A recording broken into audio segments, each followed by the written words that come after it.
beyond beauty.except. Ruchika and Arjun met often, shared their smiles and tears, their hopes and disappointments, their innermost thoughts. She was the ultimate beauty in his eyes.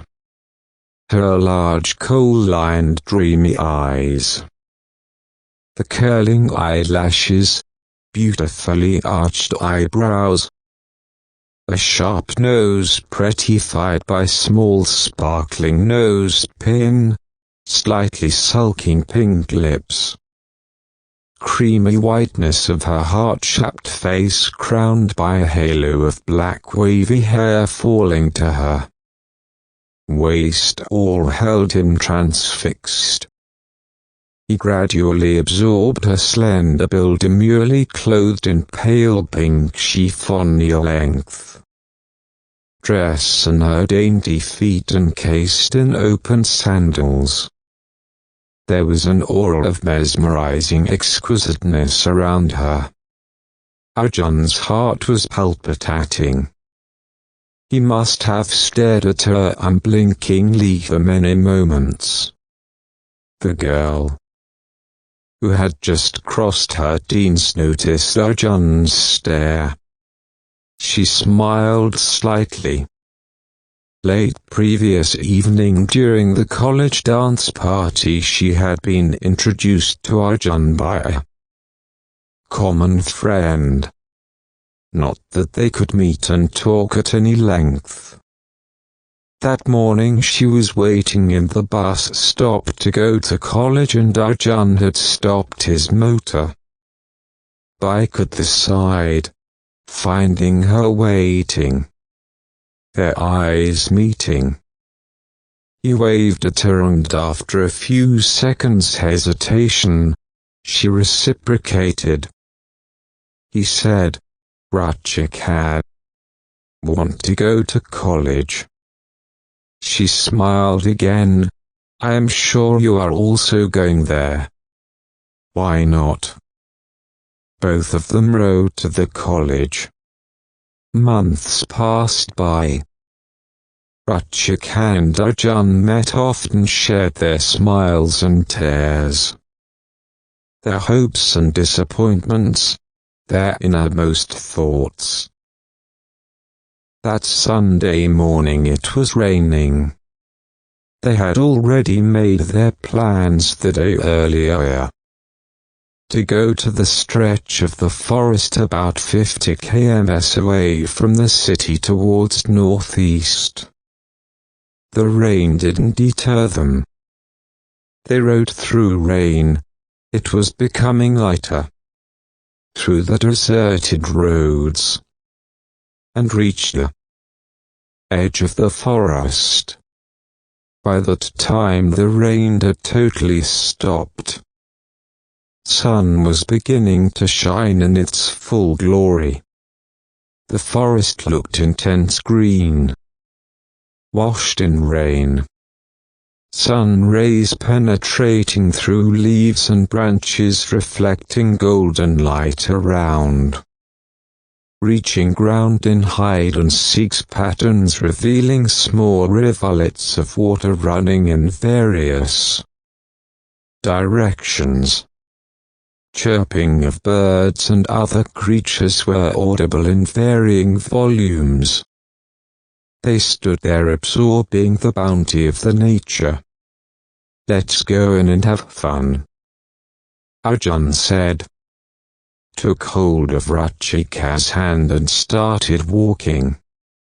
Once inside, they walked carefully, still hand in hand.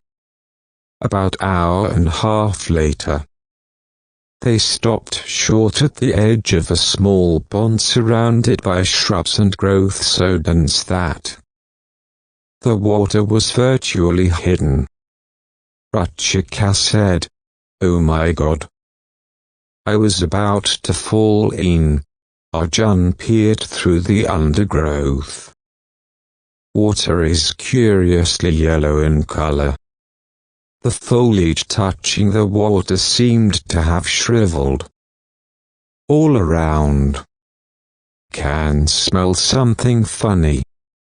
Strangely, there was total silence there. No chirping of birds or other noises of creatures could be heard. They sat down on a large rock, put their backpacks down and looked around. It was mid-afternoon and getting very warm. The dazzling sunlight, filtering through the foliage in various patterns, was mirroring the tranquil water.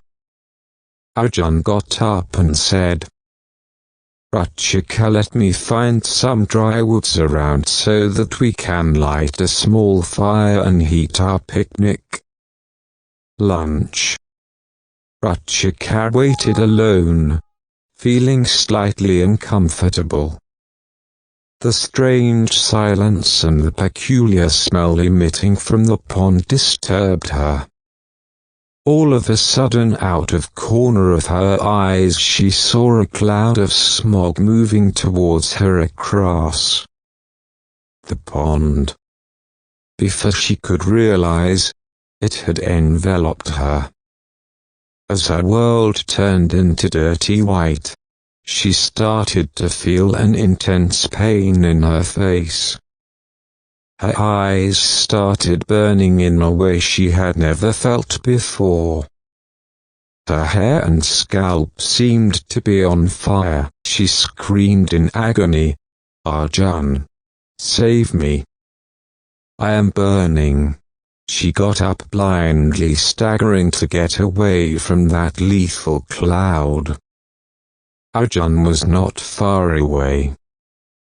Hearing her desperate cries, dropping a few dry sticks, he ran towards her.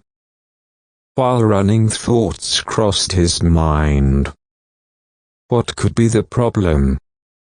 There are no wild animals in this forest. Then what? He yet again noticed a peculiar smell floating in the wind, hitting his face. He then recognized the smell. Acid. How? In a flash he remembered his chemistry professor's words a few days ago in the class. "You guys must have heard of acid rains happening in many parts of the world. This is caused by a chemical reaction that begins when compounds like sulfur dioxide and nitrogen oxides are released in air, mixing and reacting with water, oxygen, and other chemicals. They may accumulate to form acid ponds. Generally these are mild, but there is every possibility of having strong acid rains or ponds, which may seriously harm not only the environment but also endanger humans. There could be such ponds near our city." Arjun's doubts became reality when he saw Ruchika lying on the ground where he had left her, wildly turning and twisting with her hands clawing her face, crying loudly. It was a heart-touching sight. There was slight whiff of acidic smog around her, getting dispersed due to increasing wind. Arjun knelt beside Ruchika, saw with horror that her face, hairs, was slowly wrinkling as if acid had been thrown at her face. Her closed eyes were beginning to swell. Something had to be done immediately. He looked around in panic. He needed plenty of fresh water to wash her face, eyes. But there was nothing around, except the pond, which his sixth sense said was the cause of it all. Suddenly he remembered the drinking water flask. He snatched it up and tried to wash her face. Gradually she became motionless. The welcome unconsciousness enveloped her. Arjun called up help from his mobile. Ruchika remained in the hospital for more than 2 months. Her wounds created by acidic fog, a freak of nature never heard before, were healing. But her tantalizing loveliness had faded away. She had gone into deep manic depression, often crying by herself, inconsolable, moving towards suicidal tendencies. During this period Arjun remained entirely supportive of her grief. His emotions towards her swelled, notwithstanding her loveliness turning into a dream of past. He wanted her as he had never wanted before. He held her hand. "Ruchika, I love you. Don't worry. These accidents do happen. I am yours. Always. I will marry you as soon as you get fully well." Ruchika, with her eyes filled with tears, turned away. "No, Arjun. You loved me because of my beauty. Now it is gone. You are sympathizing. But you will never love me now or forever." Arjun had denied vehemently, tried reasoning with her. This went on for many days. That night Arjun got a call from Ruchika. She had healed and gone home. "Will you come and meet me in next half an hour in the adjoining park of my house?"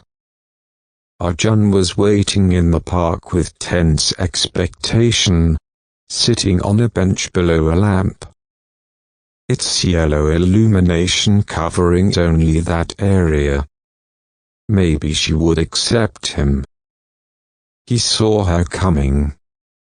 She had a white-colored dupatta covering her head and face.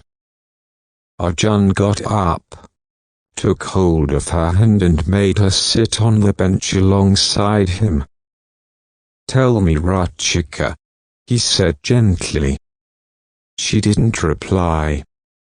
Silently she lifted her dupatta. The yellow luminosity lighted her face. She, with all her tantalizing beauty, the gorgeous girl all adored, was looking at him. Arjun could barely whisper, "What is this, Ruchika?" She took his hand in hers. "I am not Ruchika," her twin sister, of whom she had never mentioned to anybody. "Ruchika sent me to you." Arjun moved away. "I only want my Ruchika. Thank you for